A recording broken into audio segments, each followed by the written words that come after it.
इधर आओ, दादी को पकड़ो।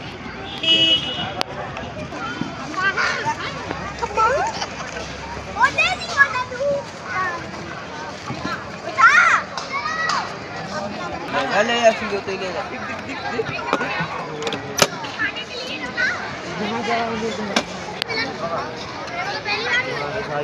चल बड़ा गाड़ी लगा लेती बेल्ट का गाड़ी में लगा ना